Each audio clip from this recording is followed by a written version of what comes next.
खड़े होके ही गुरुदेव को प्रणाम करें। श्री राम जय जय राम, श्री राम जय जय राम, श्री राम जय जय राम, श्री राम जय जय राम, श्री राम जय जय राम। पूज्य गुरुदेव भगवान विराजमान हो चुके हैं। सभी अपने अपने स्थान को ग्रहण करें। हमारा परम सौभाग्य है। मैं बहुत कुछ सोच के आया था कि जब पूज्य गुरुदेव विराजमान होंगे तो मैं कुछ निवेदन करूंगा, लेकिन जिनके लिए स्वयं गुरुदेव भगवान मलुक पीठाधीश्वर महाराज जी ही बोल चुके हों, उनके लिए मेरे को बोलना अनधिकार चेष्टा है।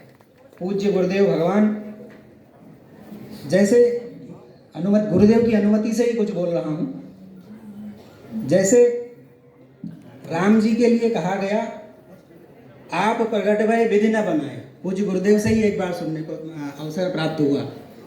एक कहा ये सहज स्वभाव, आप प्रगट भय विधि न बनाए। तो ब्रह्मा जी को लगा कि मैं छोटा कैसे हो सकता हूं। तो और बात आगे बढ़ी कि जिन्हें बिरच बड़ भयों विधाता, महिमा अवधि राम पितु माता। बोले मैंने राम जी के माता पिता को बनाया, इसलिए मैं बड़ा हूँ।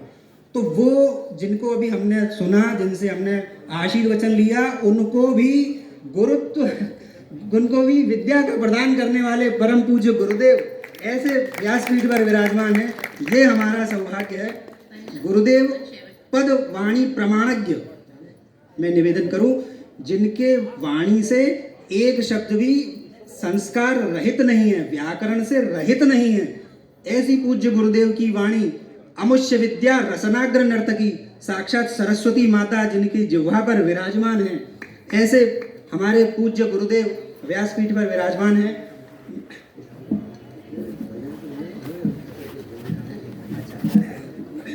गुरुदेव यदि अनुमति दें तो अनुमति दी तो एक भजन प्रस्तुत किया जा रहा है डॉक्टर वीणा जोशी जी के द्वारा। उसके बाद कार्यक्रम आगे बढ़े।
श्री राम जी के स्मरण के उपरांत मैं आदरणीय राघवेंद्र दादा से निवेदन करूंगा स्वामी जी का, गुरुदेव महाराज का माल्यार्पण कर स्वागत करें।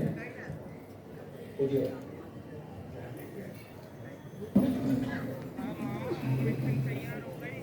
कल हो जाएगी।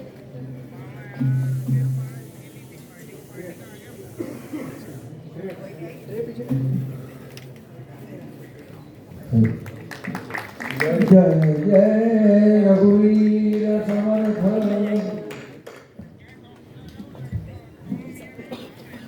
अच्छा चलो कल मैं दे दूंगा, पैसे जुगाड़ लगा के। ठीक है, दे दूंगा। बोलिए सतगुरुदेव भगवान भगवान की जय।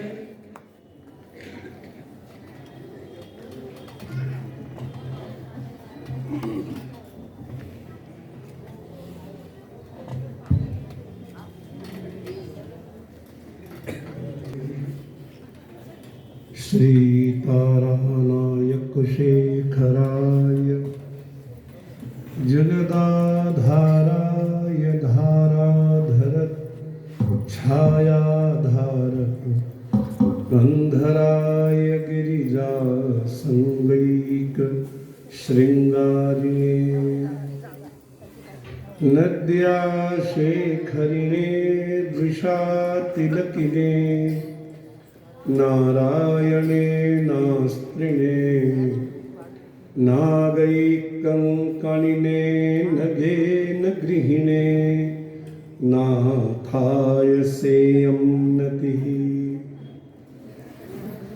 सच्चिदानन्दरूपाय विश्वोत्पत्त्यादिहेतवे तापत्रय विनाशाय श्रीकृष्णाय वयं नुमः अखण्डानन्दबोधाय शिष्यसन्तापहारिणे सच्चिदानन्दरूपाय तस्मै श्री गुरवे नमः। यत्र यत्र रघुनाथकीर्तनं तत्र तत्र कृतमस्तकाञ्जलिं बाष्पवारि परिपूर्णलोचनं मारुतिं नमत राक्षसान्तकम्। कृष्णं नारायणं वन्दे कृष्णं वन्दे व्रजप्रियं कृष्णं द्वैपायनं वन्दे कृष्णं वन्दे पृथासुतं। लोकाभिरामं रणरङ्गधीरं राजीवनेत्रं रघुवंशनाथं कारुण्यरूपं करुणाकरन्तं श्रीरामचन्द्रं शरणं प्रपद्ये। कूजन्तं राम रामेति मधुरं मधुराक्षरम् आरुह्य कविताशाखां वन्दे वाल्मीकिकोकिलम्। यावच्चिरन्तनमजं पुरुषं जरन्तं सञ्चिन्तयामि सकले जगति स्फुरन्तं तावद्बलात् स्फुरति हन्तहृदन्तरे मे गोपस्य कोऽपि शिशुरञ्जनपुञ्जमञ्जुः। ॐ नमः परमहंसास्वादित चरणकमलचिन्मकरन्दाय भक्तजनमानस निवासाय श्रीरामचन्द्राय विश्वसर्गविसर्गादिनवलक्षणलक्षितं श्रीकृष्णाख्यं परं धाम जगद्धाम नमामि तत्। वागीसा यस्य वदने लक्ष्मीर्यस्य च वक्षसि यस्यास्ते हृदये संवित् तं नृसिंहमहं भजे। प्रह्लाद नारद पराशर पुण्डरीक व्यासाम्बरीश शुक शौनक भीष्मदाल्भ्याम् रुक्माङ्गदार्जुन वसिष्ठ विभीषणादीन् पुण्यानिमान् परम भागवतान् नमामि।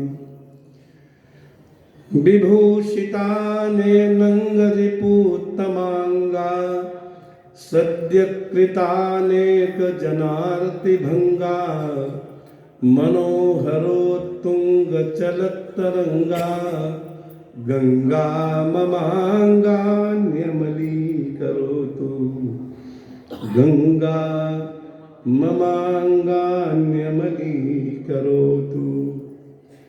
सानन्दमानन्दवने वसन्तम् आनन्दकन्दं हतपापवृन्दं वाराणसीनाथमनाथनाथं श्रीविश्वनाथं शरणं प्रपद्ये।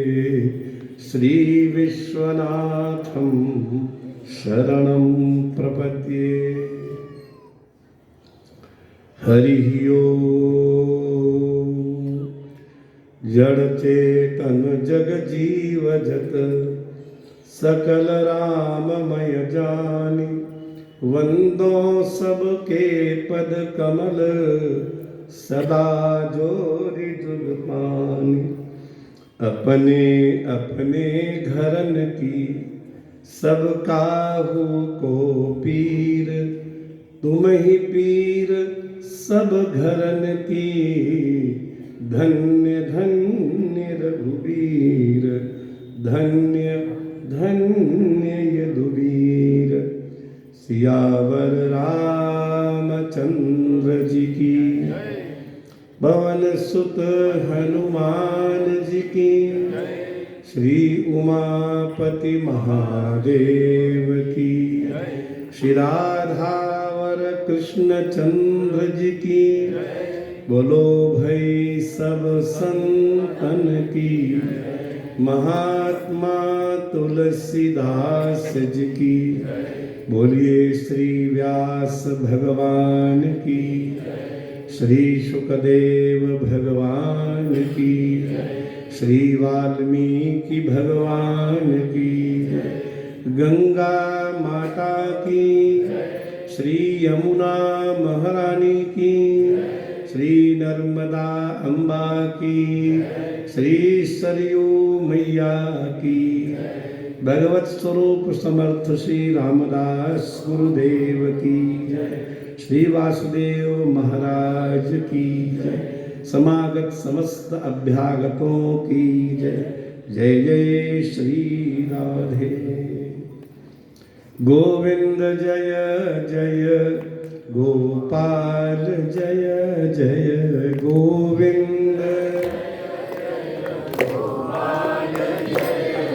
श्री राधा रमण हरि गोविंद जय राधा रमण हरि गोविंद जय गोविंद जय जय गोपाल जय जय गोविंद जय जय गोपाल जय जय रमण हरि गोविंद राधा रमण हरि गोविंद गोविंद बोलो हरि गोपाल गोविंद बोलो गोपाल बोलो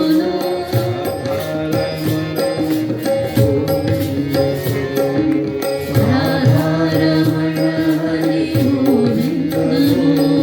गोपाल जय जय गोविंद जय जय गोपाल जय जय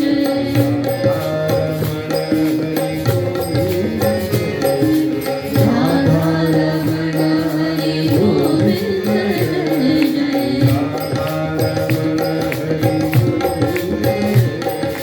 राधा रमण हरि गोविंद जय जय। बोलिए श्री बांके बिहारी लाल की जय। जय जय श्री सीताराम।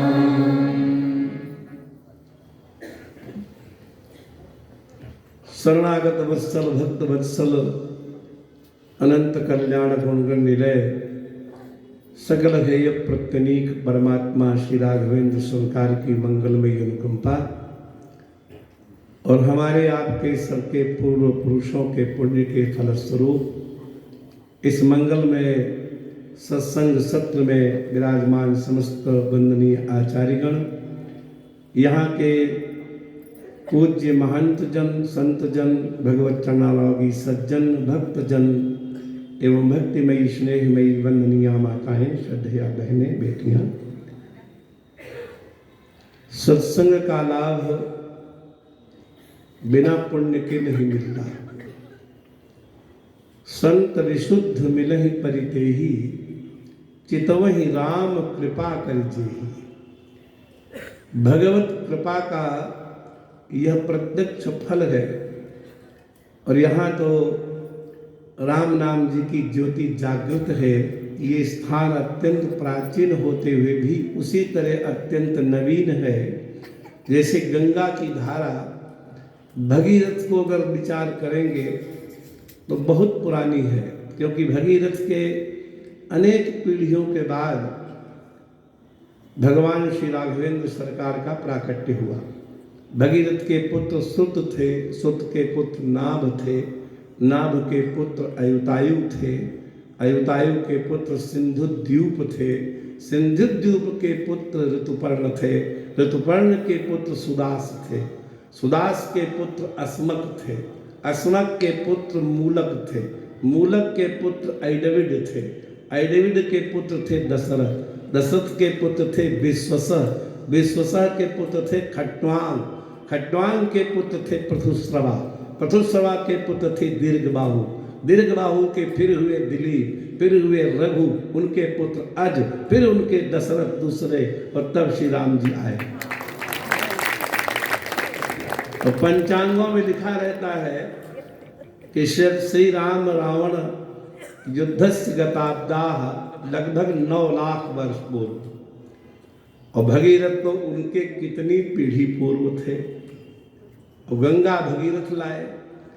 तो जब आप गंगा स्नान करते हैं और एक डुबकी लगाने के बाद जब दूसरी डुबकी लगाते हैं, तो कभी विचार किया कि गंगा वही है कि दूसरी है? जिस जल में आपने प्रथम बार डुबकी लगाई थी वो जल बहुत आगे निकल गया। अब आपके सामने सर्वथा नवीन गंगा है। तो गंगा अत्यंत प्राचीन होते हुए प्रतिक्षण नवीन है। उसी तरह से भगवान नाम जब जहाँ होता है वो दिव्य स्थल तीर्थ होता है गंगा की तरह, वो अति प्राचीन होते हुए भी वो प्रतिक्षण नवीन रहता है। यही इसकी नवीनता है, क्योंकि भगवान की जो कथा है 5 चीजें कभी पुरानी नहीं पड़ती। युधिष्ठिर ने महाभारत के शांति पर्व में पितामह भीष्म से प्रश्न किया कि कौन सी वस्तुएं हैं जो हमेशा नई रहती हैं। उन्होंने कहा आदित्य स्योदयस्तात, सूर्योदय हमेशा नया रहता है। जब जब सूर्य निकलता है हमें लगता है अरे सूर्य निकल आया, मानो पहली बार देखा हो। और जो लोग तांबूल खाते हैं या आजकल के बेसनी लोग गुटखा खाते हैं, हर चीज से मन भर जाता है लेकिन उससे मन नहीं भरता, हमेशा नया रहता है तांबूल। कितना भी कोई कहे, कितना भी पठित हो, लेकिन इस व्यसन से मन भरता।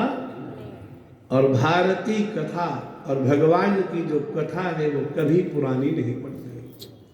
अन्य सब चीजें पुरानी पड़ जाती हैं। और इष्टम मित्रम, और इष्ट मित्र कभी पुराना नहीं पड़ता। एवं निशासा ब्रुवतोर व्यतीता नंदस्य कृष्णानुचरस्य राजन। अगर आप लोगों का कोई ऐसा मित्र हो या किसी बहन की कोई सखी ऐसी हो जो बहुत दिन के बाद मिले और रात भर बातें करते रहें, सवेरा हो जाए और बातें खत्म न हो, तो समझ लेना चाहिए ये प्यारा मित्र है। मित्र की यही परिभाषा है, इष्टम मित्रम। और प्रिया भार्या और अनुकूल आचरण करने वाली अर्धांगिनी, ये कभी पुराने नहीं पड़ते, ये हमेशा नए रहते हैं। नवीनता भगवान नाम में है, और इसीलिए भगवान नाम का रस कैसे प्रकट हो, इसके लिए भगवान के परम प्रिय भक्त कहते हैं कि आप सत्पुरुषों का आश्रय लो। और सत्पुरुषों की परिभाषा क्या है? यत्रोत्तम श्लोक गुणानुवादः प्रस्तूयते ग्राम्य कथा विघातः। जिसके पास बैठने से ग्रामीण चर्चाएं माने बाह्य चर्चाएं रुक जाएं और भगवत चर्चा प्रारंभ हो जाए, उसी को सत्पुरुष कहते हैं। ये सत्पुरुष की परिभाषा है। इसलिए जब पूछा विभीषण ने हनुमान जी से आपका नाम क्या है, तो बताना चाहिए था कि हम पवन पुत्र हैं, हनुमान हैं। लेकिन उन्होंने तब हनुमंत कही सब राम कथा, पूछा नाम और सुनाने लगे राम की कथा। और जब कथा पूर्ण हो गई तो हाथ जोड़ के बोले अब नाम तो बता दो। तो कहा तब निज नाम, तब अपना नाम। पहले क्या बताया? राम कथा। तो बाबा कहते सुनत जुगल, दोनों को सुना। दोनों को माने राम कथा और राम कथा वाचक। देखिए कथा बड़ी रमणीय है, लेकिन कथा वाचक भी अच्छा होना। अभी आपने महाराज श्री से शूर्पणखा की चर्चा सुनी। उसी शूर्पणखा ने रावण को जाकर के जानकी माता का वर्णन किया। जब वो सौंदर्य प्रिय तो थी ही, अभी महाराज जी ने कहा, तो जिस प्रियता से उसने राम जी का वर्णन किया, तरुणो रूप संपन्नो सुकुमारो महाबलो, उसी तरह से जानकी जी का वर्णन किया होगा। तो सुखदेव भगवान कहते हैं कि सीता कथा श्रवण दीपित हृच्छयेन, सीता जी की कथा को सुनकर के उसकी वासना और बढ़ गई। सज्जनों, क्या भगवत कथा सुनकर, जानकी माता की कथा सुनकर विकार आना चाहिए कि शांति आनी चाहिए? लेकिन कथावाचक कौन था? शूर्पणखा थी। शूर्पणखा की कथा को सुनकर के रावण के अंदर ये प्रतिक्रिया आई। अगर कथावाचक राजेंद्र दास जी जैसा होता तो रावण भी उठ करके दंडवत करता, इसमें कोई संदेह की बात नहीं है। इसलिए सत्पुरुष का संकलन करना चाहिए। वहां होता क्या है? भगवान कहते हैं यस्मिन महन मुखरिता मधुभित चरित्र पीयूष शेष सरित परित स्रवंती। भगवान की कथाएं जब झरने लगती हैं तो अच्छे सहृदय श्रोता के रोम रोम कान हो जाते हैं। वो रोम रोम से सब कथा श्रवण करने लगते हैं। और इसका निदर्शन है महाराज पृथु। आपने शायद सुना होगा कि प्रभु हमें कोई वरदान नहीं चाहिए, बस भवन्तु करुणायुत में समय भरा। हमको आपकी कथा को सुनने के लिए 10,000 कान मिल जाए, ये हमको वरदान दे दीजिए। नमक न कामये हम क्वचित हम क्वचित तदप्य हम क्वचित, तदपि वह पदार्थ अहम क्वचितपि न कामये, हमको कहीं भी नहीं चाहिए। नयत युष्मत् चरणाम्बुजासव, जहां आपके चरण कमलों का आसव माने रस न मिलता हो। इसे महत्तमांतर हृदयान्मुखच्युतो भवन्तु करुणायुत में समय बरा। मैं करुणायुतम भवे, हमारे 10,000 अयुत माने 10,000 कान हो जाए। क्योंकि जब भगवान के भक्त भगवत चरित्र वर्णन करने लगते हैं और वो रसधाराएं बरसने लगती हैं, क्योंकि धाराएं दो हैं। एक भगवान के चरणों से निकली धारा, वो तो आप जानते हैं, जिसकी अभी चर्चा हुई, भगवती भागीरथी मल तरंगा गंगा। और दूसरी धारा है आपके बिभ्यस्तवा अमृत कथोद भवा, आपकी अमृत कथा से उद्भूत होने वाली जो उद्भवा नदियां। तो एक नदी निकलती है चरणों से और दूसरी नदी निकलती है आचरणों से। भगवान के चरण का जो तीर्थ है वो गंगा है, और भगवान के आचरण का जो तीर्थ है वो कथा है। जो जो भगवान आचरण करते हैं उन्हीं का वर्णन करते हैं। तो बिभ्यस्तवा मृत कथोद बहात लोक्या और पादावनेज सरित समला निहंतुम। पादावनेज सरिता पादस्य अवनेजन ऋजिर शौचे धातु है, पैर को पखारने से जो नदी निकली। तो भगवान का पैर पखारा किसने? ब्रह्मा जी ने, और ब्रह्मा जी ने उसको कमंडल में रख लिया। और भगीरथ की 3 पीढ़ियों ने आर्त हो करके, क्योंकि कपिल भगवान ने भगीरथ के दादाजी जो अंशुमान थे उनसे उन्हें कहा था कि सोयम नियताम वत्स्य पितामह पशुस्तव, तुम्हारे दादाजी अश्वमेध यज्ञ कर रहे हैं और उस अश्व को चुरा करके इंद्र ने यहाँ बांध दिया है। तुम्हारे चाचा लोगों ने यहाँ आकर के हमारा अपमान किया, मेरा नेत्र सहज ही खुल गया, मुझे कोई क्रोध नहीं था, और उस नेत्राग्नि में तुम्हारे समस्त चाचा लोग जल करके भस्म हो गए हैं। तो अंशुमान ने कहा कि क्या इनके उद्धार का कोई उपाय है? तो भगवान कपिल कहते गंगाम भोरहंति नेतरत, गंगा जल अगर इनको मिल जाए तो इनका उद्धार हो सकता है। तो अंशुमान तपस्ते पे गंगा नयन काम्यया, अंशुमान ने तपस्या की, सफल नहीं हुए, तो उनके पुत्र दिलीप ने तप किया, फिर उनके पुत्र भगीरथ ने तप किया, तब जाकर के गंगा आने को तैयार हुई। और जब आने लगी भगवती गंगा तो भगीरथ से उन्होंने 2 प्रश्न किए। उन्होंने कहा कि ये बताओ, हमारे वेग को धारण कौन करेगा? हम इतनी जोर से ऊपर से गिरेंगी कि पृथ्वी के सारे सातों परत तोड़ करके पाताल में चली जाएंगी, तुम्हारे तो काम आएंगी नहीं। तो भगीरथ ने कहा धारयिष्यति ते वेगम रुद्रस्त्वात्मा शरीरिणाम, आपके वेग को भगवान शिव धारण करेंगे। यस्मिन् नोतमिदं प्रोतम विश्वम साटी वतंतुसु, जैसे सूत्रों में साड़ी पिरोई रहती है, ऐसे सारा विश्व उन भगवान भोलेनाथ लेंकर भयंकर शंकर में पिरोया रहता है। आप उन्हीं के सिर पर आइए।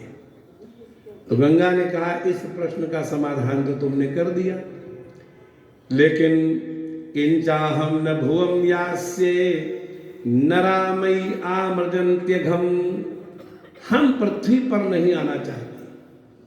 क्यों? लोग आएंगे गंगा स्नान करेंगे तो कहेंगे हर हर गंगे, कहते हैं, आप लोग भी कहते होंगे। शुद्ध अर्थ है हे गंगे हर, हे गंगे हर लो। तो क्या हर ले? हमारे लड़के बच्चे, हमारा घर द्वार, हमारे परिजन कुटुंबी, हमारी धन संपत्ति, क्या चीज हर ले? किसके लिए बुला रहे हैं गंगा जी को? हर लो हर लो। क्या हर ले? हमारे कलमश, हमारे दुरित, हमारे पाप, हमारे दुष्चरित्र, हमारी वासनाएं, हमारी कुविचार, जो हमारे अंदर दुर्गुण हैं, उन दुर्गुणों को हर लो। यही तो भावना होती है सबकी। तो माता ने कहा कि जब इतना हर लेंगी तो मृजामि तदघम कुत्र, तो उस बोझ को हम कहां जाके शुद्ध करेंगी? राजन तत्र विचार्यताम, हे राजन आप विचार करके पहले इसका समाधान कीजिए, तब हम धरती पर आएंगी। तो जो उत्तर दिया भगीरथ ने, भगवती भागीरथी निरुत्तर हो गई। उन्होंने कहा साधवो न्यासिन शांता ब्रह्मनिष्ठा लोक पावना। अभी यही आपने श्री राजेंद्र दास जी का बड़ा मधुर प्रवचन सुना। जिस स्तर पर आज उनकी ख्याति है, क्या इस स्तर का महापुरुष कोई इतना आदर अपने शिक्षक को दे सकता है? इसका मतलब है कि जो उन्होंने बताया कि ब्राह्मण्याम ब्राह्मणात् जातः, ब्राह्मणी में ब्राह्मण से जो उत्पन्न होता है वही ब्राह्मण होता है। इसका मतलब हमारे जो गुरुजनों ने कहा आचारः कुलमाख्याति, व्यक्ति का बोलना चालना ये बता देता है कि कैसे कुल का है। उस सदाचार से कुल की प्रतिष्ठा होती है। आचार कुलमाख्याति देशमाख्याति भाषणम, जब आप बातचीत करेंगे तो आपकी वाणी से लोग जान जाएंगे कि आप पंजाब के हैं कि बिहार के हैं कि मध्य प्रदेश के हैं। भाषा देश को बता देती है। और संभ्रम स्नेहमाख्याति, और संभ्रम माने आपकी हड़बड़ी, आपके यहाँ कोई संबंधी आया, प्रेमी आया, संत आया, आपने उनको देख लिया, आ गए, फिर भी आप कहते अच्छा आ गए, ठीक है, आओ आओ बैठ जाओ। एक ये आगमन का स्वागत है। और ये कि उठे राम अति प्रेम अधीरा, कहूँ पट कहूँ निसंग धनु तीरा। भरत जी आ गए, इतनी जोर भगवान दौड़े कि धनुष कहीं गिरा, वस्त्र कहीं गिरा, तीर कहीं गिरे, बरबस लिए उठाए उर लाए कृपा निधान। भरत राम की मिलन लकी बिसरा समय अपान। ये हड़बड़ी बताती है कि प्रेम कितना गहरा है। संभ्रम स्नेहमाख्याति, जिसके आने के बाद आपको होश ही न रहे गमछा कहाँ है और लोटा कहाँ है, और आप दौड़ पड़े, यही इससे सिद्ध होता है कि आपके अंतःकरण में अगाध प्रेम है। और बपुराख्याति भोजनम, और आपका शरीर बता देता है कि आप भोजन कैसा करते होंगे। बोलो राधे राधे राधे राधे। भोजन की सूचना शरीर देता है, देश की सूचना भाषा देती है, और प्रेम और आदर की सूचना आपकी त्वरा, आपकी जल्दी हड़बड़ी देती है। और आपके कुल की सूचना आपका सदाचार देता है।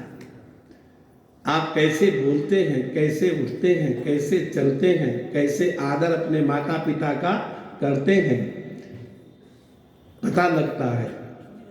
तो ऐसे जो संत हैं, भागवत के 9वें स्कंद में सुखदेव भगवान कहते हैं ये साधव, इन्हीं को कहते हैं साधु। क्या कहते हैं? और ऐसे साधव न्यासिन, जिनको संसार के हित ही के लिए केवल प्रयोजन है, और शांता, जिनको कभी क्षोभ नहीं होता, और ब्रह्मनिष्ठा, ब्रह्म शब्द का अर्थ आप बार बार सुनते होंगे। वस्तुतः ब्रह्म जो निर्गुण, निराकार, निर्विकार, व्यापक, निरंजन, शुद्ध बुद्ध कोई तत्व है, वह भी ब्रह्म कहा जाता है। तो ब्रह्म शब्द से व्युत्पत्ति निमित्त का अर्थ अस्ति वेदा। ब्रह्म माने होता है वेद।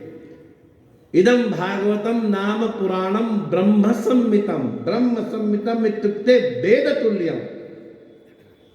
ब्रह्म माने वेद, और इसीलिए जो ब्रह्म को पढ़ता है उसी को ब्रह्मचारी कहते हैं। ब्रह्म वेदम चरति असौ ब्रह्मचारी। ब्रह्म इति वेदः, ब्रह्म माने वेद, और तस्य अध्ययनार्थम चर्यमाणम व्रतम ब्रह्मचर्यम। वेद को पढ़ने के लिए किया जाने वाला जो व्रत है, उस व्रत का नाम है ब्रह्मचर्य। ब्रह्म माने वेद होता है। जब ब्रह्मिष्ठा कहा, वेद माने वेद वेद्ये परे पुंसी जाते दशरथात्मजे। जिन श्री राम का आप नाम ले रहे हैं, श्री राम, जय राम, और जब आप जप करें तो मौ में आकार जरूर बोले। श्री राम, जय राम, यह शुद्ध है। श्री राम, जय जय राम, ऐसे बोलना चाहिए। श्री राम, जय राम, ये शुद्ध नहीं है। श्री राम, जय जय राम। राम नहीं, ओठ खोलो, राम। ओठ बंद हो गए, खोलने दो दरवाजा। श्री राम, जय राम, जरा बोलिए एक बार मंत्र।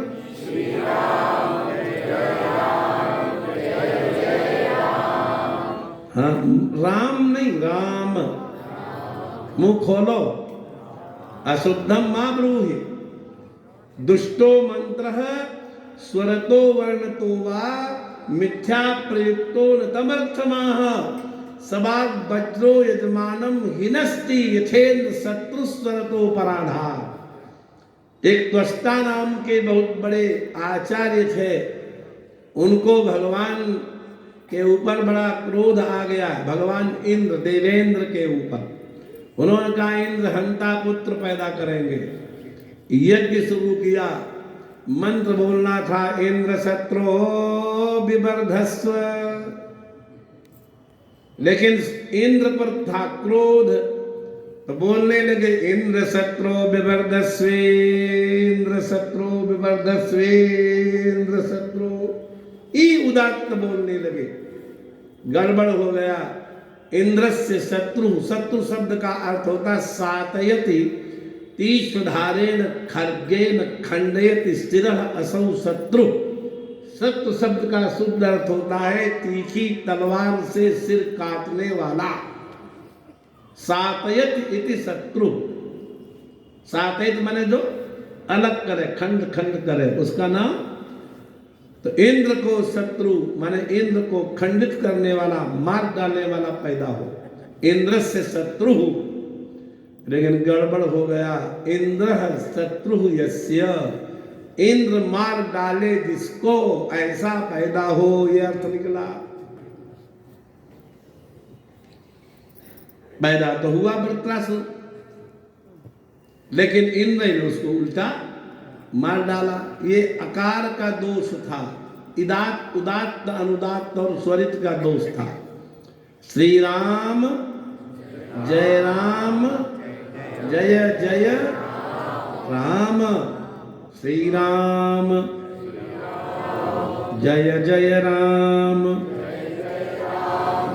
आप सोच रहे होंगे कि हमारे कीर्तन में दोष निकाल रहे हैं।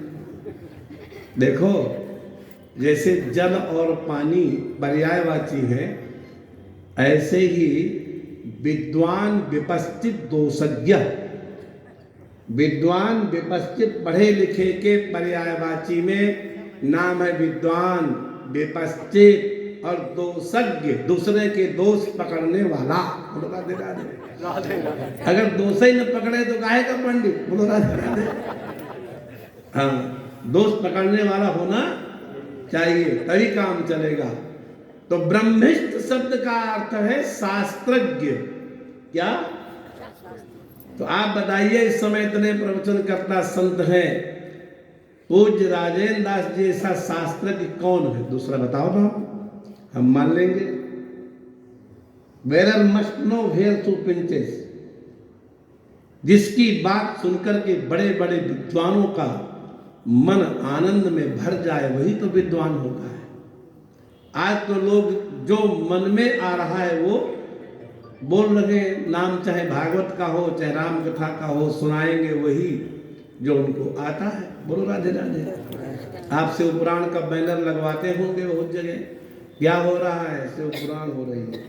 क्या हो रहा है? विष्णु पुराण हो रही है। क्या हो रहा है? ब्रह्म वैवर्त पुराण हो रही है। सुनाएंगे वही जो उनको आता है। बैनर चाहे जो लगाए, दो बैनर लगाने को किसने रोका? ब्रह्मिष्ठा लोक पावना, ब्रह्म माने वेद, और समस्त पुराण और समस्त ग्रंथ वेदों की व्याख्या है। It's not my concept, already mentioned in Mahabharata. इतिहास पुराणाभ्याम वेदम समब्रह्मेत। वेद का अर्थ करना हो तो आपको महाभारत और पुराण पढ़ने ही पड़ेंगे, नहीं तो वेद का अनर्थ करने लग जाओगे। इतिहास और पुराण के द्वारा वेद के अर्थ को खोलना चाहिए। विभेद्यल्पस्सुतात् वेदः, जो अल्पस्सुत है, कम पढ़े लिखे हैं, उनसे वेद डरता है। मामयम प्रहरिष्यति, ये मेरा अनर्थ करके हमारे ऊपर प्रहार करेगा। तो वेद वेद्य परे पुंसी, वेद के द्वारा जो वेद्य माने जानने योग्य परम परमात्मा था, वो जाते दशरथात्मजे, वो दशरथ के पुत्र के रूप में प्रकट हो गए। तो गोलोक धाम में निवास करने वाले वेदों ने मन में विचार किया कि मेरे द्वारा प्रतिपाद्य जो ब्रह्म है, जब वो दशरथ नंदन मन के चला गया तो हम अकेले गोलोक धाम में क्या करें? तो वेद प्राचेत सादासीत, साक्षात रामायणात्मना। तो वेद ने भी अवतार लिया और वाल्मीकि के मुंह से रामायण के रूप में अवतरित हो गया। वेदावतार भी हो गया और वेद वेद्य ब्रह्म का भी अवतार हो गया। तो राम जी कोई दशरथ पुत्र नहीं है, वेद वेद्य साक्षात ब्रह्म है। और उन राम जी की कथा करने वाले जो संत हैं, उनको ब्रह्मिष्ठ कहते हैं। क्या कहते हैं? ब्रह्मणि वेद वेद्ये पुरुषे श्री रामे तिष्ठति इति ब्रह्मिष्ठ। वेद वेद्य परमात्मा में जो रमण करता है, और इसीलिए भगवान शिव कहते हैं, आपको सबको मंत्र याद ही होगा, रमे रामे। पार्वती जी ने पूछा, दिन भर क्या करते रहते हो? हैं? न सब्जी लाते हो, न दूध लाते हो, 24 घंटे राम राम। तो भगवान बोले, रमे रामे मनोरमे। अन्वय करो, अहम मनोरमे रामे रमे। मैं मनोरम राम में रमण करता हूं। रमे एक क्रिया है, रम धातु का वर्तमान काल का उत्तम पुरुष एक वचन है। रमते रमेते रमन्ते रमसे रमेथे रमध्ये रमे रमावहे रमामहे।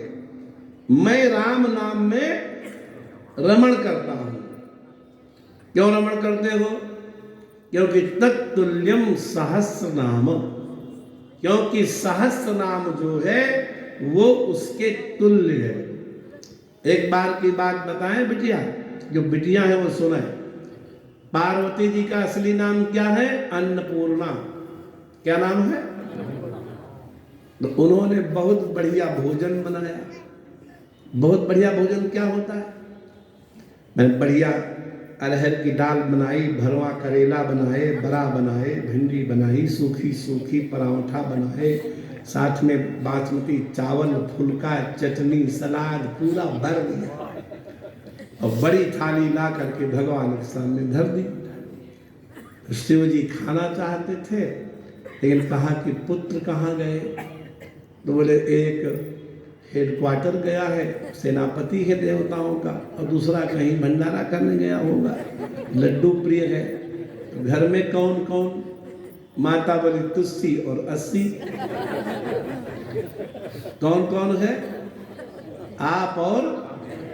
तो भगवान ने कहा जब दो ही लोग हैं तो आओ संग ही संग भोजन। तो माता पार्वती ने कहा भोजन तो मैं कर लेती, लेकिन मेरा पाठ नहीं हुआ। क्या नहीं हुआ? बिना पाठ किए भोजन नहीं करूंगी।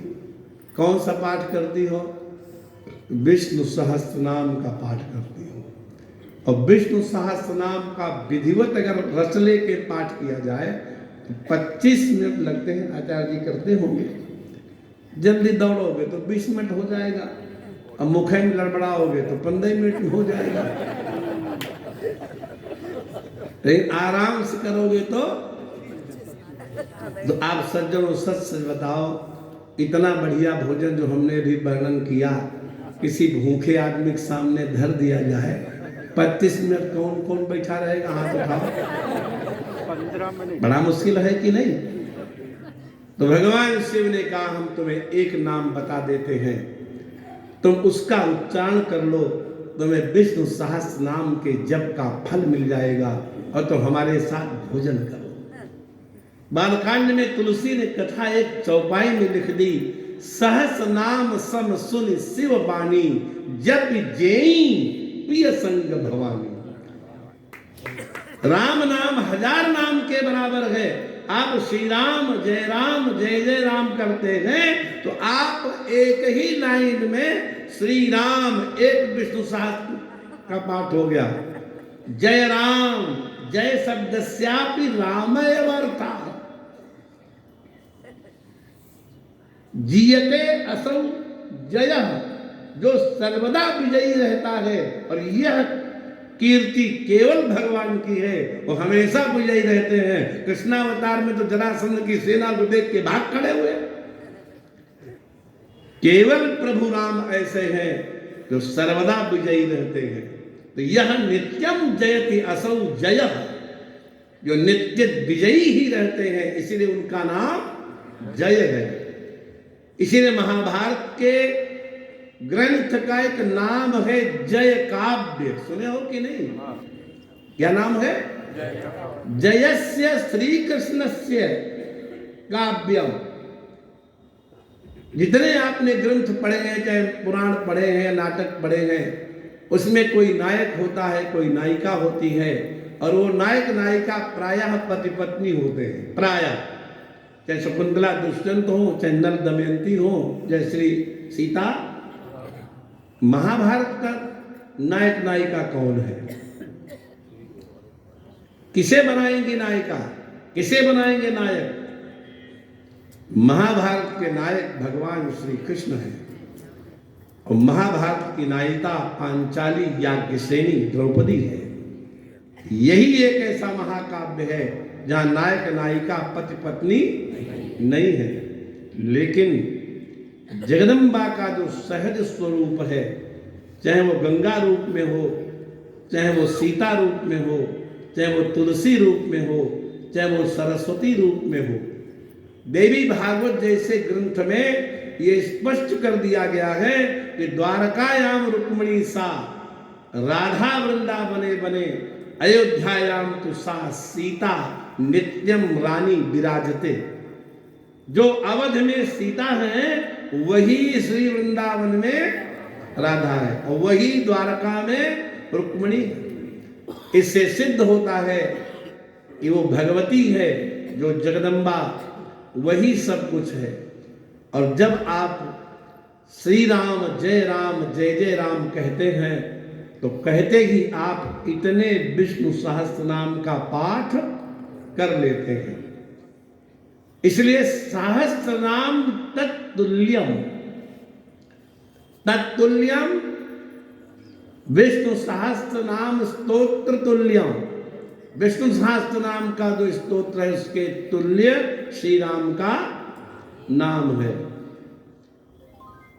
तो माता पार्वती ने मानो दुर्बद्धम सुबद्धम किया। वो कौन सा नाम है? राम नाम। वो है राम नाम। हे वरानने, वरानने माता का संबोधन है। वरम सुंदरम चंद्रवत रमणीयम आननम मुखम यस्या सा तत्समुद्धौ। हे वरानने, हे सुंदरी, राम नाम विष्णु सहस्त्र नाम के बराबर है। और जो राम नाम की महिमा गाते हैं वो संत है ब्रह्मिष्ठ। और वो ब्रह्मिष्ठ संत लोक पावन जब गंगा जी में स्नान करेंगे तो वो जो पापों का बोझ तुमने सबका उठा के रखा था वो सब भस्म हो जाएगा। क्योंकि ते स्वाते एक धरी, क्योंकि श्री हरि उनके अंतःकरण में विराजमान है। इसे गंगा जी से कहा तुम नीचे आ जाओ। और जब गंगा जी नीचे आई तो चूंकि उन्होंने कहा ही था कि हम पाताल में जाएंगे, तो सिद्ध देवताओं की वाणी कभी मिथ्या नहीं होती। तो मंदाकिनी दिवी भोगवती ति चाधो गंगेति चेह चरणाम्बु पुनाति विश्वम। पहली धारा निकली तो मंदाकिनी बनकर के द्युलोक में बहने लगी, और दूसरी धारा निकली तो अधोलोक में अर्थात पाताल में उनका नाम पड़ गया भोगवती। स्वर्ग गंगा का नाम है मंदाकिनी और पाताल गंगा का नाम है भोगवती। और गंगेति चेह इह अस्मिन लोके गंगा इति, गंगा के नाम से बहने लगी। और पुनात विश्वम, इसलिए उनका नाम है त्रिपथगा। क्या नाम है?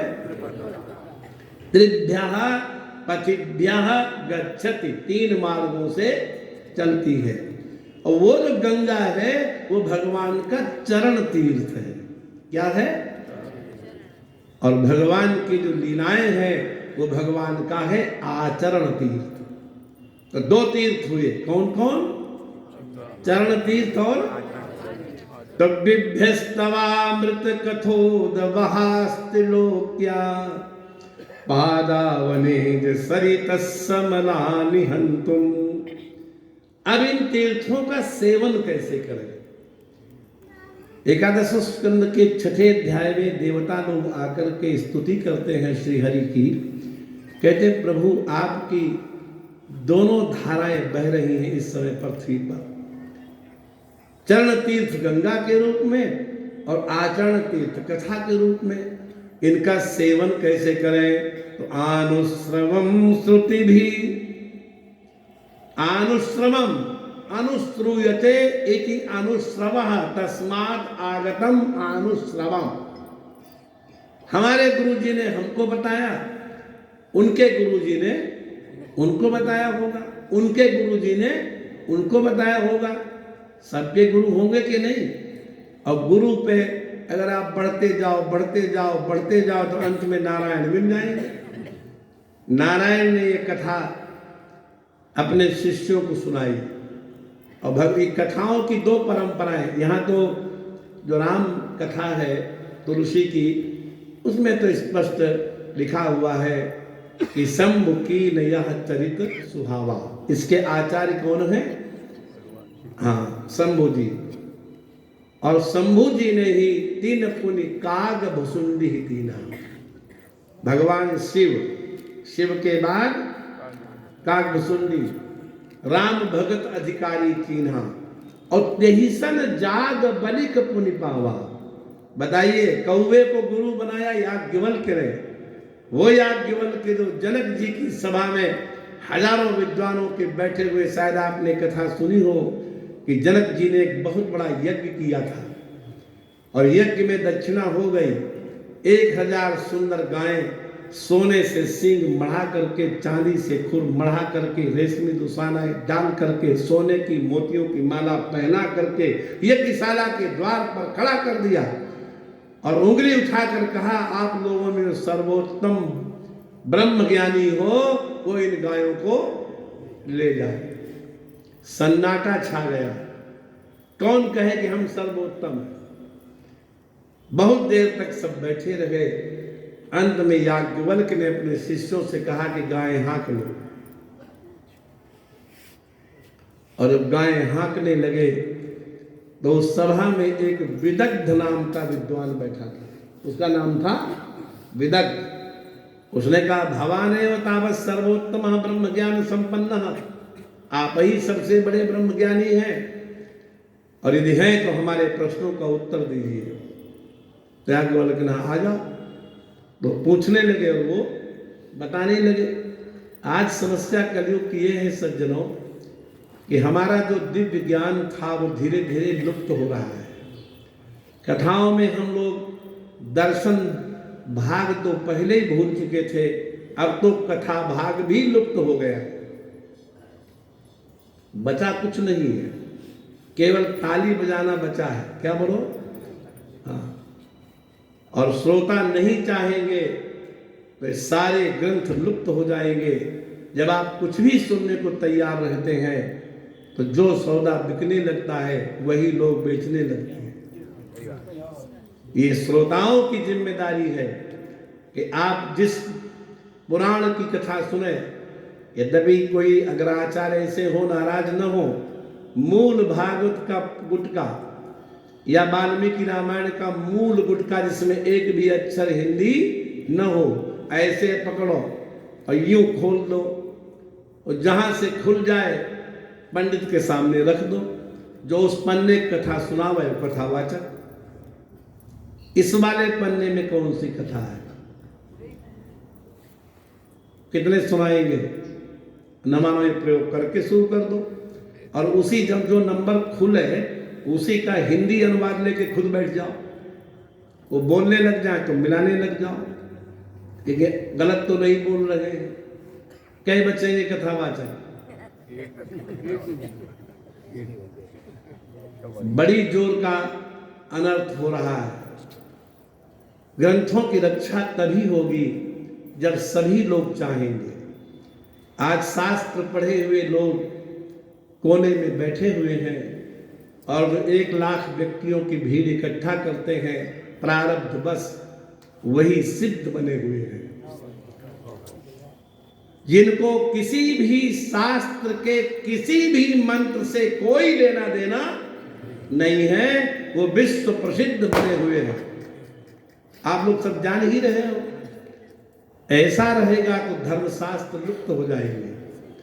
धर्मशास्त्रों की रक्षा बनी रहे, इसके लिए समस्त सनातन धर्मियों का यह उत्तरदायित्व है कि वो शास्त्रज्ञ की पूजा करें। इसलिए भगवान ने, याज्ञवल्क्य ने विदग्ध से कहा कि तुम प्रश्न पे प्रश्न कर रहे हो, हमने उत्तर दिए, हम एक प्रश्न करेंगे, आप उत्तर दीजिए, और यदि उत्तर नहीं देंगे तो आपका मस्तक धड़ से टूट करके धरती पर गिर जाएगा। और याज्ञवल्क्य ने प्रश्न कर दिया। अब आप यदि सप्तावर्ण को भेद करें तो पृथ्वी से बड़ा कौन है? तो साफ कहेंगे पृथ्वी से बड़ा है जल। समुद्र ज्यादा है कि पृथ्वी ज्यादा है? भाई जल से बड़ा कौन है? बोले जल से बड़ा है अग्नि। क्योंकि जब जब अग्नि प्रकट होती है, जब जब गर्मी लगती है, तब तब पसीना निकलने लगता है। इससे सिद्ध होता है कि अग्नि जल का बाप है। अग्नि से बड़ा कौन है? बोले वायु। वायु का क्षेत्र अग्नि से भी, और वायु से बड़ा कौन है? बोले आकाश। तो याज्ञवल्क्य ने कहा कि वो आकाश किस में प्रतिष्ठित है?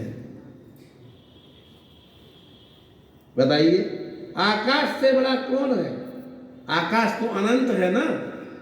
आकाश माने शून्य। तो विदग्ध विचार करते रह गए, नहीं उत्तर दिए। खट से सिर टूट के धरती पर गिर गया, हाहाकार मच गया सभा में। अंत में एक बिटिया आई गार्गी नाम की, उसने कहा हम भी प्रश्न करेंगे। वो भी प्रश्न पे प्रश्न करती गई। याज्ञवल्क्य जी ने कहा तुम पुत्री हो, तुम्हारे ऊपर क्रोध करना ठीक नहीं है। और फिर उन्होंने कहा क्या तुम इस तत्व को जानती हो? उठ करके चरणों पर माथा रख दिया और कहा गुरुदेव आप ही इस सभा के सबसे बड़े ब्रह्मज्ञानी हैं, हम आपको प्रणाम करती हैं। याज्ञवल्क्य के शिष्य सब गाय ले गए। वो याज्ञवल्क्य श्री राम नाम से प्रतिष्ठित भगवत कथा एक कौवे से सुनने जाते हैं। तेहि सन जाग बलिक पुनि पावा और तीन पुनि भरद्वाज प्रति गावा। शिव जी ने यह कथा काकभूषुंडी को सुनाई, काकभूषुंडी ने यह कथा याज्ञवल्क्य को सुनाई, याज्ञवल्क्य ने यह कथा भरद्वाज जी को सुनाई और भरद्वाज जी ने प्रयाग में कुंभ में सारे ऋषियों को सुनाई। और चलते चलते ये कथा आपके इस दिव्य रामदास मठ में भी आ गई। भगवान नाम की क्या महिमा है। मैं एक बार होशियारपुर नाम का एक नगर है हिमाचल के बॉर्डर पे पंजाब में, वहाँ कई बार जाने का अवसर मिला। तो एक ब्राह्मण थे, दाढ़ी उनकी बड़ी थी, उन्हीं के घर में ठहराया जाता था। सज्जन थे, उनकी वधू बहुत अच्छी थी, बहुत बढ़िया भोजन कराती थी। उन्होंने एक कक्ष बना रखा था अपने पूजा का, तो वही हम भी पाठ वाठ कर लेते थे। तो एक दिन बोले पंडित जी रुको, ये बताओ समर्थ गुरु रामदास जी ने कितना राम नाम का जप किया था। देखिए जिस पीठ में आए उनकी कथा सुना रहे। तो मैंने कहा कि मैंने जप तो नहीं गिना, लेकिन मैं ये सुना हूँ कि जब गोदावरी में खड़े होकर के समर्थ गुरुदेव जप करते थे तो एक नीम के पेड़ पर आकर के श्री हनुमान जी बैठ जाते थे और उनके राम नाम का जप श्रवण किया करते थे। इतनी देर खड़े रहते गोदावरी में कि उनके जो पैर की त्वचा थी वो गल गई थी, मछलियां खा गई थी। और जैसे ही 2 करोड़ की संख्या पूर्ण हुई, आप तो 13 करोड़ की बात कर रहे हैं और 23 करोड़ का जप कराए हैं। 2 करोड़ जिस दिन पूर्ण हो गया उसी दिन श्री हनुमान जी उनके अंतःकरण में प्रवेश कर गए समर्थ गुरु के, और उनको सब दिखाई पड़ने लगा धरती के नीचे क्या है, इस दीवार के पीछे क्या है। शिवाजी महाराज को एक बार अहंकार हो गया कि मेरे जैसा तो कोई प्रजापालक राजा है ही नहीं। गुरुजी ने सोचा कि शिष्य का अहंकार नहीं रहना चाहिए। एक 25 फुट लंबी, 10 फुट चौड़ी, 10 फुट मोटी शिला थी पत्थर की। उन्होंने कहा शिवा, शिवाजी नहीं कहते थे, शिवा हमारा मन है कि शिला को 2 टुकड़ों में तोड़ दिया जाए। अब गुरु जी का आदेश हुआ, बड़े बड़े छेना आए, घन आए, निशान लगाया गया। जैसे ही शिला टूटी तो शिला के मध्य में एक गड्ढा निकला। उस गड्ढे में पानी भरा था और मेढकी कूद के बाहर चली गई। उसमें मेढकी बैठी थी। गुरुदेव ने कहा वाह शिवाजी, क्या तेरी व्यवस्था है, तुमने इस पत्थर की शिला के बीच में इस मेढकी को जल और वायु पहुंचा दिया, तेरे जैसा कोई दुनिया में राजा नहीं। सोए चरणों पर गिर पड़े, नहीं गुरुदेव, मेरा ऐसा सामर्थ्य नहीं है कि ठोस शिला के अंदर में बैठी हुई मेढकी को जल भी पहुंचा दे और वायु भी पहुंचा दे। ये सामर्थ्य केवल भगवान में है, परमात्मा में है। राम नाम का क्या प्रभाव, राम नाम कर अमित प्रभावा, वेद पुराण उपनिषद गावा। वेदों ने, पुराणों ने, उपनिषदों ने। इसलिए जब प्रश्न किया गया कि अजामिल ने अपने पुत्र को नहीं बुलाया था, किसको, कि नारायण को बुलाया था कि पुत्र को, तो उनका नहीं भाई, उसने तो अपने पुत्र को ही बुलाया था। दूरे क्रीडन का सक्तम बालम नारायणाह्वयम् प्लावितेन स्वरेणोच्च इदाजुहावा कुलेन्द्रियः कंठ में जब प्राण आ गए, अत्यंत व्याकुल होकर के अपने खेलने वाले पुत्र को हे नारायण कह के बुलाया। तो भगवान के पार्षद क्यों आ गए? क्या उनको नहीं पता था कि किसको बुला रहा है? समय ज्यादा हो गया भैया, कोई बात नहीं, चलने नहीं देंगे। सुनो, तो हमारा कमिटमेंट 7 बजे का था, क्योंकि हमको भी 4 घंटे यात्रा भी करनी है, 4 घंटे करके भी आए हैं। रात में हम 3:30 बजे कानपुर से वृंदावन पहुंचे। आपका आदेश था और हमारा सौभाग्य था कि आप जैसे सत्पुरुषों को दर्शन करने का अवसर मिल गया। मैं यहाँ ग्वालियर में जो यूनिवर्सिटी है उसमें कई बार सेमिनार आदि में आने के लिए आह्वान हमारा किया गया, तो हम स्टेशन से आते थे, वो गाड़ी पहुंचाते थे, बड़ी चौड़ी चौड़ी सड़कें होती थी, तो हम समझते थे ग्वालियर तो दिव्य नगर है। आज हम जिन गलियों से आए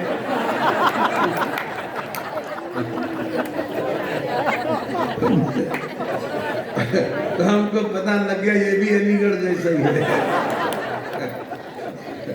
हर जगह ऐसा होता है। तो भगवान ने तो ग्वालियर का परिचय करा दिया, भ्रम था वो दूर हो गया। इतना जाम, इतना संकीर्णता क्या बताएं।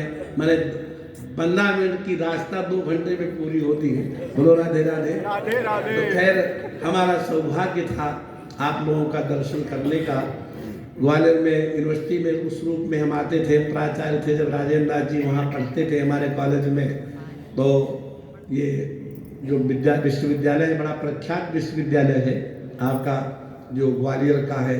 यहाँ पर अखिल भारतीय सम्मेलन हुआ करते थे, सेमिनार्स हुआ करते थे, तो कई बार आने का अवसर मिला, लेकिन इस रूप में कभी अवसर नहीं प्राप्त हुआ। एक बार हम और ग्वालियर आए थे, यहाँ से कुछ दूर एक गांव है कोई 30 किलोमीटर, वहाँ कथा थी, तो वहाँ रहने की व्यवस्था नहीं थी, तो रखा गया था हमको ग्वालियर में। हम 30 किलोमीटर रोज अप डाउन करके कथा करते थे, वो भी हमको अनुभव है। तो अच्छा है, इसमें कोई संदेह नहीं, लेकिन जहाँ भगवान नाम होता हो वो तद गृहम तीर्थ रूपम ही वसताम पापनाशनम। जहाँ भगवान नाम की ध्वनि होती रहती है।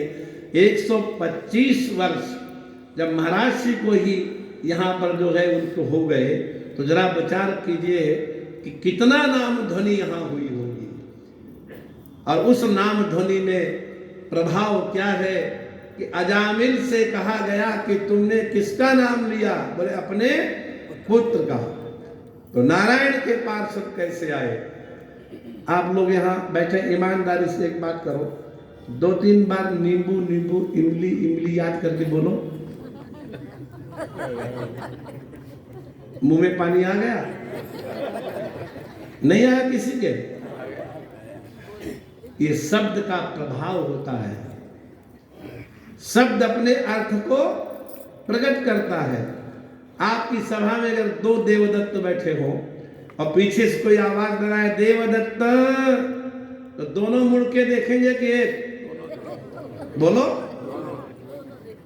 एक देखेगा? उसने एक को बुलाया कि दोनों को? तो दोनों क्यों देखेंगे? नारायण शब्द का अर्थ क्षीर साई भगवान है। जब आपके मुंह से नारायण शब्द निकलेगा तो नारायण तक जरूर जाएगा, उसको कोई नहीं रोक सकता, क्योंकि शब्द अपने अर्थ को बिना प्रकट किए नहीं रहता। इसलिए पूज्य महाराज से कहे गए कि नाम रूप लीला नाम करो। अरे भागवत कार कहते एतावतालम, इतना ही काफी है। अघनिर्हरणाय पुंसाम संकीर्तनम भगवतो गुण कर्म नाम नाम। कर्म माने लीला और गुण माने उनका रूप और नाम माने नाम तो वही है। और उन्होंने क्या कहा कि जब नाम उच्चारण होने लग जाएगा तो धाम प्रकट हो जाएगा। जैसे आप कहते हैं वृंदावन प्रत्यक्ष पादमेकम गच्छति, जैसे आप कहते हैं अयोध्या में भगवान रहते हैं, वैसे ही इस मंदिर में भगवान रहते हैं, क्योंकि इतना नाम लिया गया है, ये धाम हो गया है। क्या हो गया है? तो एतावताल मघ निर्हरणाय पुंसाम संकीर्तनम भगवतो गुण कर्म नाम नाम। विकृष्य पुत्र मघवान यदजामिलोपि नारायणेति म्रियमाण इयाय मुक्तिम। पुत्रम विकृष्य, बुलाया किसको? पुत्र को। आ कौन गए? नारायण के पार्षद। छोटी छोटी पुस्तकों के यदि आप पाठ कीजिए तो उन पर कभी विचार करके पाठ कीजिए। एक चौपाई है हनुमान चालीसा की, आपको सबको याद है, जो सतबार पाठ कर छूटे बंध। कभी विचार किया इस चौपाई पर? काहे को तुलसी बाबा को लिखना पड़ा? जब कंठ में प्राण आ जाते हैं तो आपने सुना होगा, अगर देखा नहीं होगा, अति वृद्ध व्यक्ति जब प्राण त्यागने को होता है और उसके पुत्र या पुत्र वधू उसके मुख में गंगा जल तुलसी दल डालते हैं तो कई बार निगल पाता है, कई बार बाहर ही रह जाता है। सुना है कि नहीं? कभी विचार किया कि बाहर क्यों रह जाता है? क्योंकि यमराज की रस्सी आपके गले में फंसी होती है और गला दबा हुआ होता है। वो तो पंडितों ने आपको ज्यादा डर न लगे इसलिए उन्होंने ये कह दिया कि प्राण प्रयाण समय कफ बात पित्तई ही कंठावरोधन विधौ स्मरणम कुतस्ते। वो कंठ कफ बात पित्त से नहीं अवरुद्ध होता है, यमराज की रस्सी से अवरुद्ध होता है। और तुलसी कवितावली में इस बात को खोल के कह रहे हैं, जब ही जमराज रजाए सुते तो हिलई चली है बल बांध नटैया। इसको कहते हैं नटैया। और जब नटैया बन जाती है तो तात न मात न बंधु सखा प्रिय भ्रात विशाल विपत्ति कटैया। तब वो रस्सी किसी के खोले नहीं खुलती है, संस्कृति घोर वैतरणी दिखाई पड़ने लगती है। यदि आपने कभी गुरु पुराण का प्रेतकल्प सुना हो या पढ़ा हो, वैतरणी नाम की एक नदी पार करनी पड़ती है प्रत्येक जीव को जो कर्म के बंधन में बना हुआ है। और वैतरणी शब्द त्रिकोण था, वितरणम नाम दानम। युधिष्ठिर से यक्ष ने पूछा, मुमूर्षु व्यक्ति जो मरणासन्न है उसका सबसे बड़ा मित्र कौन है? युधिष्ठिर धर्मराज वन पर्व में कहते हैं उसका सबसे बड़ा मित्र है दान। और दानों में भी सर्वोत्तम है गोदान। यहां तो कथाएं चलती ही रहती होंगी। राजा नहुस और च्यवन ऋषि की खरीद फरोख्त की कथा कभी सुनी आप लोगों ने? बोलो, ऐसे से करो।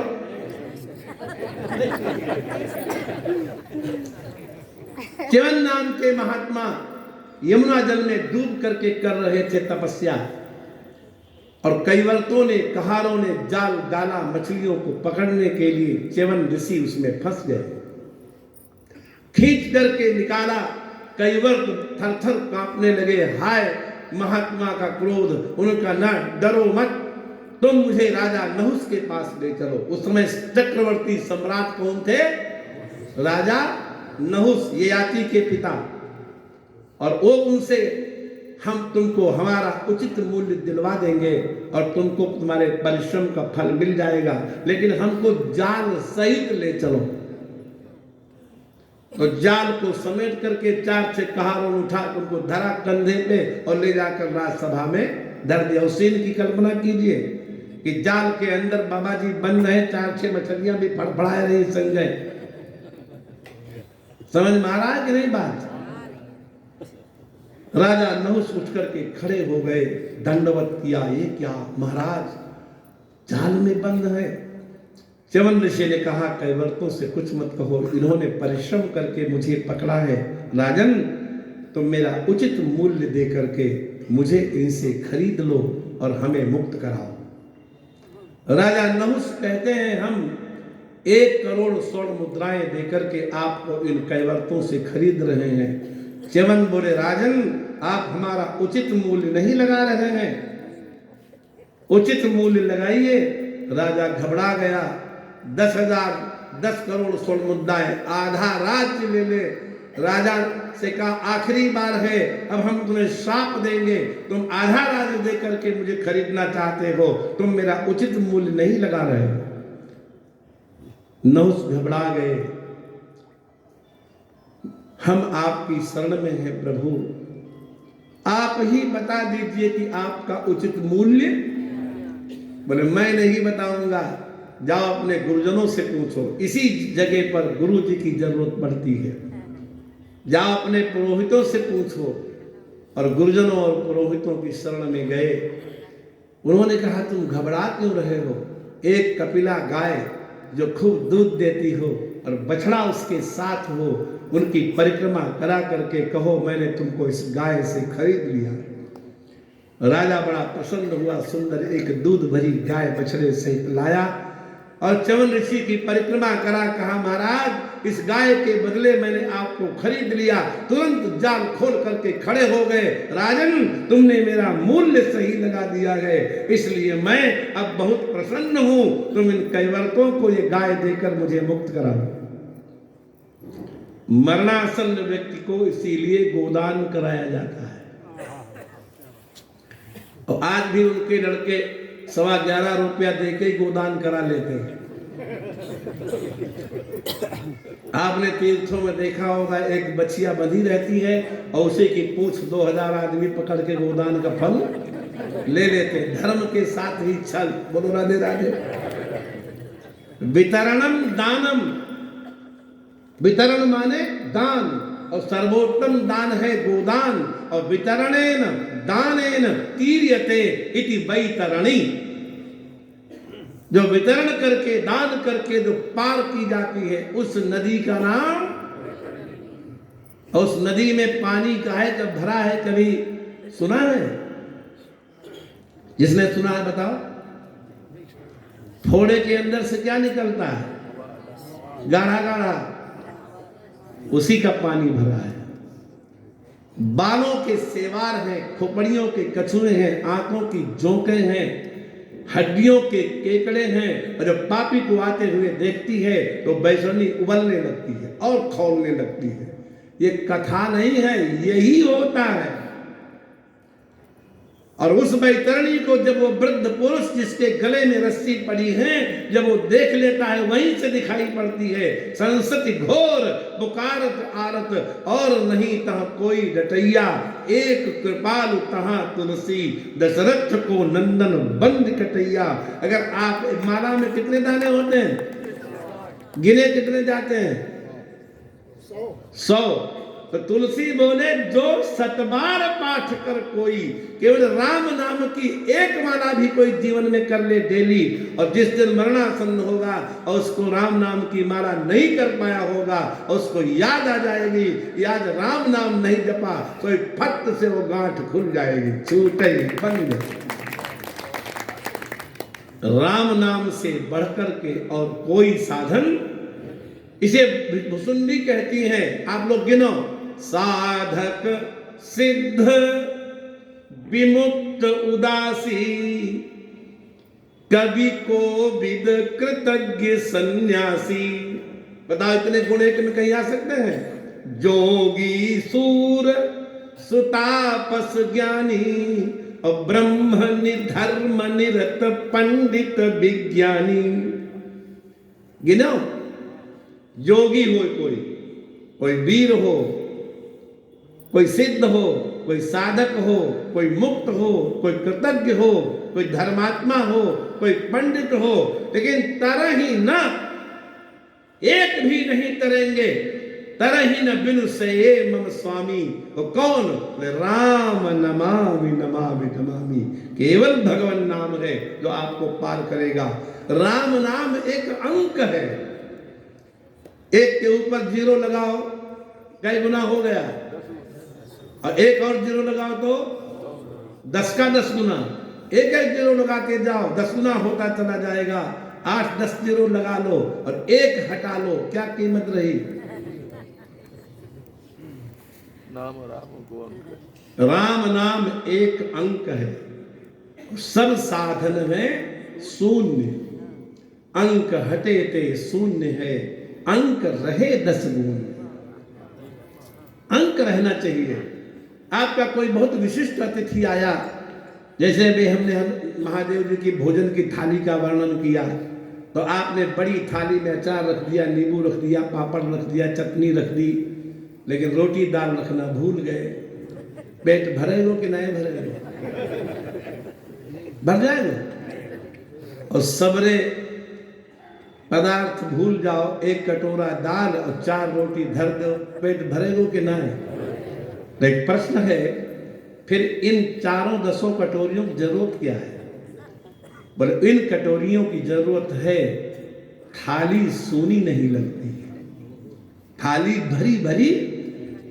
ऐसे जीवन में आपके दान है, तप है, यज्ञ है, शौच है, व्रत है, आचरण है, लेकिन भगवान नाम नहीं है। ये उसी तरह की थाली है, इसमें चटनी अचार नींबू तो है, लेकिन उसमें भगवान नाम की रोटी दाल नहीं है। न दानम न तपो नेज्या न शौचम न व्रतानि च पूर्यते मनया भक्त्या हरिरन्यत विडम्बनम। हमारे जीवन में दान है, बहुत अच्छी बात है, थाली की सजावट है। हमारे जीवन में तप है, बहुत अच्छी बात है, यज्ञ है, बहुत अच्छी बात है, सत्य है, बहुत अच्छी बात है, व्रत है, बहुत अच्छी बात है, लेकिन भगवान नाम नहीं है तो सब व्यर्थ है, किसी काम का नहीं है। नानम ऋषित्वम देवत्वम द्विजत्वम वा नपासुरात्मजाः प्रीणनाय मुकुंदस्य नवृत्तम न बहुज्ञता।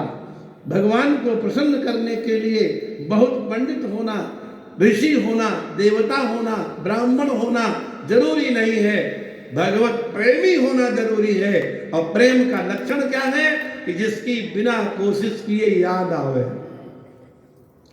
तो जिसका लड़का बेंगलोर में पढ़ता है, उसकी मम्मी आसन डाल के लड़के को याद करती है कि हरदम रोटी बनाते समय गुजिया बनाई और लड़के की याद आई। बोलो, संसार की याद करनी नहीं पड़ती, बिना किए ही और भगवान की याद करनी पड़ती है। थोड़ी देर लाओ राम राम कर ले, जब प्रेम हो जाएगा बिना कोशिश के याद आएगी और जीवन में भगवान की स्मृति आने लगे। बस यही बात कह के पूर्ण करूं।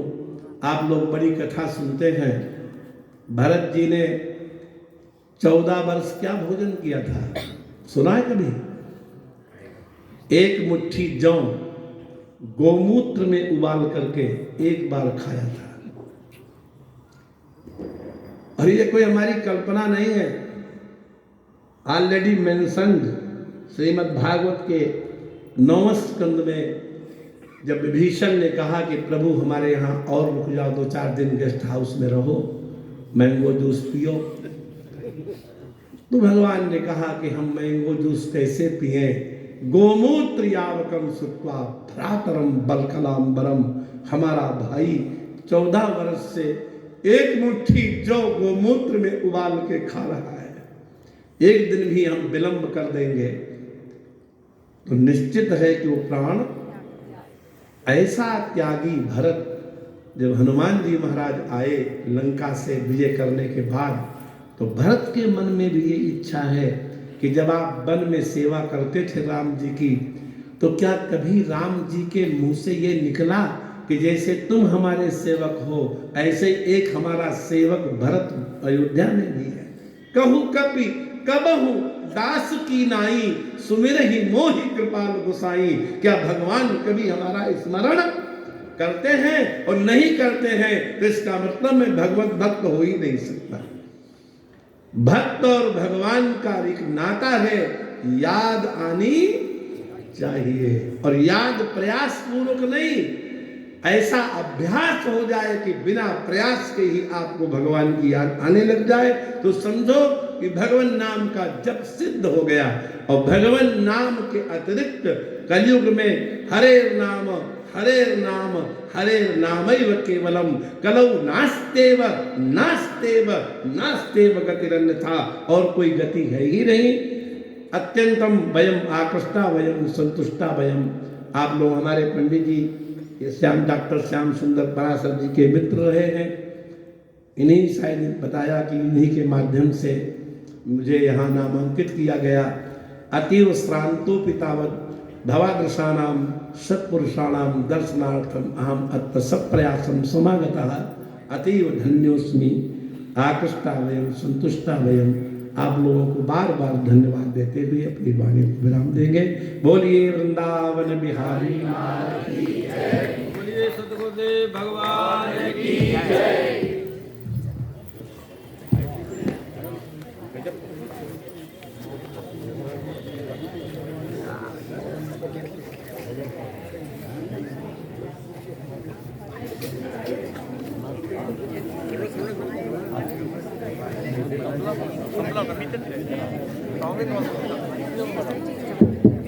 एक विशेष निवेदन सूचना है, वहाँ चाय और तुलसी प्रसाद की व्यवस्था है उस वाले आंगन में।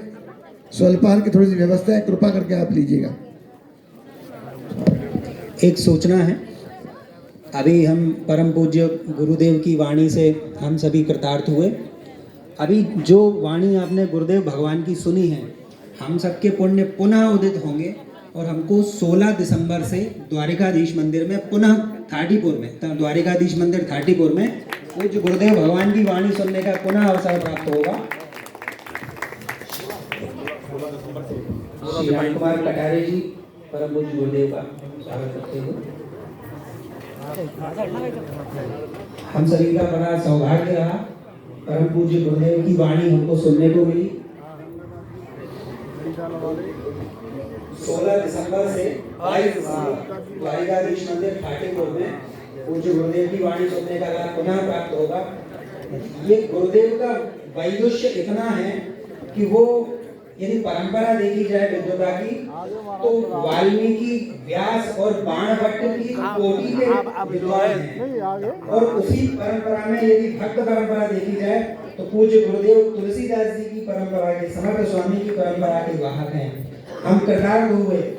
जैसे राम जी के दर्शन का फल भरत जी का दर्शन है, उसी प्रकार इस संपूर्ण आयोजन का यदि फल है तो पूज्य गुरुदेव का दर्शन है। पूज्य गुरुदेव के चरणों में सादर प्रणाम करते हुए धन्यवाद। कल पुनः 5 बजे से सत्र रहेगा, सभी सूचित हों और समय से पूर्व ही आएं। और जो 3 दिन का हमारा उत्सव है, आज हमने गंगा स्नान किया है इस त्रिवेणी में। आज पहला दिन था, कल दूसरा दिन रहेगा, परसों तीसरा दिन रहेगा। जय जय रघुवीर समर्थ। ठीक 5 बजे से कल पुनः सभी आमंत्रित हैं। जय जय रघुवीर समर्थ।